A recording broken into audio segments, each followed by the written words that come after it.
ଦେଖନ୍ତୁ ଫ୍ରେଣ୍ଡସ୍ ଗୋଟେ ବହୁତ ବଡ଼ ନିଯୁକ୍ତିର ସୁଯୋଗ ନେଇ ଆସିଛି ଆପଣମାନଙ୍କ ପାଇଁ ନିଜ ନିଜ ଜିଲ୍ଲାରେ ପଞ୍ଚାୟତ ଅଫିସର ପାଇଁ ଆସିଛି ଭ୍ୟାକାନ୍ସି। ଯଦି ଆପଣ ଏଥିପାଇଁ ଆଗ୍ରହୀ ଅଛନ୍ତି ଭିଡ଼ିଓକୁ ଶେଷ ପର୍ଯ୍ୟନ୍ତ ଦେଖନ୍ତୁ। ଭିଡ଼ିଓ ପସନ୍ଦ ଆସିଲେ ଭିଡ଼ିଓ ଗୋଟେ ଲାଇକ୍ କରନ୍ତୁ, ଲାଇକ୍ କରିବା ସହିତ ଚ୍ୟାନେଲକୁ ନିହାତି ସବସ୍କ୍ରାଇବ୍ କରନ୍ତୁ। ତ ଚାଲନ୍ତୁ ଡେରି ନକରି ଭିଡ଼ିଓ ଆରମ୍ଭ କରିବା। ତ ଦେଖିପାରୁଥିବେ ଆମେ ଆପଣଙ୍କ ଆଗରେ ଦେଖାଇ ଦେଇଛୁ ଯେ ଅର୍ଗାନାଇଜେସନ୍ ନେମ୍ ରହିଛି କ'ଣ ନା OSSC ମାନେ ଓଡ଼ିଶା ସବଅର୍ଡ଼ିନେଟ୍ ଷ୍ଟାଫ୍ ସିଲେକ୍ସନ୍ କମିଶନ, ଠିକ୍ ଅଛି। ତା ସହିତ ଜବ୍ର ଟାଇପ୍ ରହିବ ପରମାନେଣ୍ଟ ଜବ୍, ଏହା ଏକ କାଟାଗୋରୀ, ଏହା ଏକ ଗଭର୍ଣ୍ଣମେଣ୍ଟ ଜବ୍ ଅଟେ, ଠିକ୍ ଅଛି। PO ମାନେ ଜବ୍ର ନାଁ ରହିଛି PEO ମାନେ ପଞ୍ଚାୟତ ଏକ୍ଜିକ୍ୟୁଟିଭ୍ ଅଫିସର। ଏ ଆବେଦନ କେମିତି କରିବେ? ଅନଲାଇନ୍ ମାଧ୍ୟମରେ ଆବେଦନ କରିବେ। ଅଲ୍ ଓଡ଼ିଶା କ୍ୟାଣ୍ଡିଡେଟ୍, ଓଡ଼ିଶାର ସମସ୍ତ ପ୍ରାର୍ଥୀ ଏଥିପାଇଁ ଆବେଦନ କରିପାରିବେ, ଠିକ୍ ଅଛି। ଏବଂ ତା ସହିତ ପ୍ଲେସ୍ କହିଲେ ଆପଣ ପୋଷ୍ଟିଂ କେଉଁଠି ପାଇବେ? ଆପଣଙ୍କ ଜିଲ୍ଲାରେ ହିଁ ପୋଷ୍ଟିଂ ପାଇବେ। ଓଡ଼ିଶା ମାନେ ଆପଣଙ୍କ ଜିଲ୍ଲାରେ ନିଜ ନିଜ ଜିଲ୍ଲା ପାଇଁ ଏହା ଭ୍ୟାକାନ୍ସି ଆସିଛି। ତା ସହିତ କେଉଁମାନେ ଆବେଦନ କରିବେ? ବୋଥ୍ ମେଲ୍ ଆଣ୍ଡ ଫିମେଲ୍ ମାନେ ପୁଅ ଝିଅ ଉଭୟ ଏଥିପାଇଁ ଆବେଦନ କରିପାରିବେ, ଠିକ୍ ଅଛି। ପୁଅ ଏବଂ ଝିଅ। କ୍ୱାଲିଫିକେସନ୍ କ'ଣ ମାଗୁଛି? କ'ଣ ପଢ଼ିଥିବା ଆବଶ୍ୟକ? ତ ଯଦି ଆପଣମାନେ +3 କରିଛନ୍ତି, +3, ତେବେ ନିଶ୍ଚିତ ଭାବେ ଜବ୍ ପାଇଁ ଆପଣ ଆର୍ଟ୍ସ କରନ୍ତୁ କିମ୍ବା ସାଇନ୍ସ କିମ୍ବା କମର୍ସ ଯେକୌଣସି କଲେ ଚଳିବ, କେବଳ +3 କରିଥିବା ଆବଶ୍ୟକ। ଯଦି +3 ହେଇଛି ତେବେ ନିଶ୍ଚିତ ଭାବେ ଆପଣ ଆବେଦନ କରନ୍ତୁ, ପାଇଯିବେ। ବୟସ କେତେ ମାଗୁଛି ଆପଣଙ୍କୁ? ଆପଣଙ୍କୁ ମିନିମମ୍ ଏଜ୍ ଦେଖିପାରୁଥିବେ 21 ବର୍ଷ ଏବଂ ମାକ୍ସିମମ୍ 42 ବର୍ଷ। 21ରୁ 42 ଭିତରେ ଆପଣଙ୍କ ବୟସ ହୋଇଥିବା ଦରକାର। ଯଦି ହେଇଛି ତେବେ ନିଶ୍ଚିତ ଭାବେ ଏଇ ଜବ୍ ପାଇଁ ଆପଣ ଏଲିଜିବୁଲ୍ ହୋଇପାରିବେ।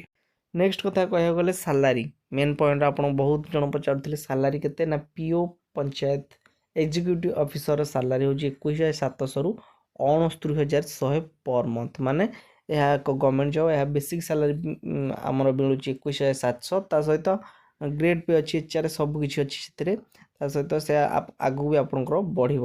ସିଲେକ୍ସନ୍ ପ୍ରୋସେସ୍ କେମିତି? ଆପଣ କେମିତି ସିଲେକ୍ସନ୍ କରାଯିବ? ଫାର୍ଷ୍ଟରେ ରିଟିନ୍ ଏକ୍ଜାମ୍, 2ରେ କମ୍ପ୍ୟୁଟର ଟେଷ୍ଟ, ତା 3 ନମ୍ବର ରହୁଛି ଆପଣଙ୍କର ଡକୁମେଣ୍ଟ ଭେରିଫିକେସନ୍। 3ଟି ଉପାୟରେ ଆପଣଙ୍କୁ ସିଲେକ୍ସନ୍ କରାଯିବ, ଠିକ୍ ଅଛି। ଦେଖିବା ଆଉ ଗୋଟେ କଥା କହିଦେଉଛି ଆପଣଙ୍କୁ, ଆପଣଙ୍କ ଯେଉଁ ଏକ୍ଜାମ୍ ହେବା 2ଟା ଏକ୍ଜାମ୍ ହେବ।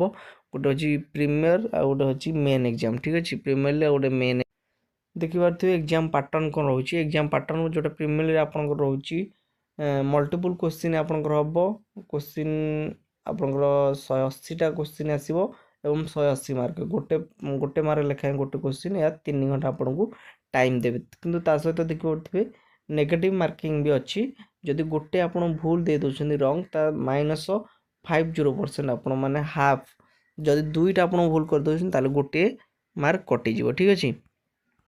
ତା ସହିତ ଯେଉଁ ମେନ୍ ଏକ୍ଜାମ୍ ଅଛି, ଆପଣ ମେନ୍ ଏକ୍ଜାମ୍ରେ ଆପଣ ଦେଖିପାରୁଥିବେ ଇଂଲିଶ ଆସିବ 40 ମାର୍କ, ଓଡ଼ିଆ ଆସିବ 35, ମ୍ୟାଥମେଟିକ୍ସ ଆସିବ 35, କମ୍ପ୍ୟୁଟର ନଲେଜ ଆପଣଙ୍କର 35 ହେଇଥିବା ଆବଶ୍ୟକ, ଠିକ୍ ଅଛି। ତ ତା ସହିତ ଆପଣଙ୍କୁ କହିଦେଉଛୁ କମ୍ପ୍ୟୁଟର ସ୍କିଲ୍ ଟେଷ୍ଟ ହେବ ଯାହାକି 50 ମାର୍କ ଏବଂ ଏହା ଘଣ୍ଟେ ପାଇଁ, ଠିକ୍ ଅଛି। କମ୍ପ୍ୟୁଟର ଟେଷ୍ଟ ଏତିକି କଲେ ଆପଣ ଏଲିଜିବୁଲ୍ ହେଇପାରିବେ ଜବ୍ ପାଇଁ। ତ କେମିତି ଲାଗିଲା ଭିଡ଼ିଓ ନିଶ୍ଚିତ କମେଣ୍ଟ ବକ୍ସରେ କମେଣ୍ଟ କରି ଜଣାନ୍ତୁ। ତା ସହିତ ଆମେ ଦେଖିବା ଆପ୍ଲିକେସନ୍ ଫି ଆପଣଙ୍କଠୁ କେତେ ଟଙ୍କା ନେବେ। ଦେଖିପାରୁଥିବେ ସବୁ caste, general, EWS, OBC, PhD, SC, ST ସବୁ କାଷ୍ଟର ପିଲାମାନଙ୍କ ପାଇଁ ମାଗଣା ଫ୍ରିରେ ଆପଣ ଆବେଦନ କରିପାରିବେ। ତା ସହିତ ଜବ୍ ବି ପାଇପାରିବେ। କେମିତି ଲାଗିଲା ଭିଡ଼ିଓ କମେଣ୍ଟ ବକ୍ସରେ ଜଣାଇବେ। ରହୁଛି, ନମସ୍କାର।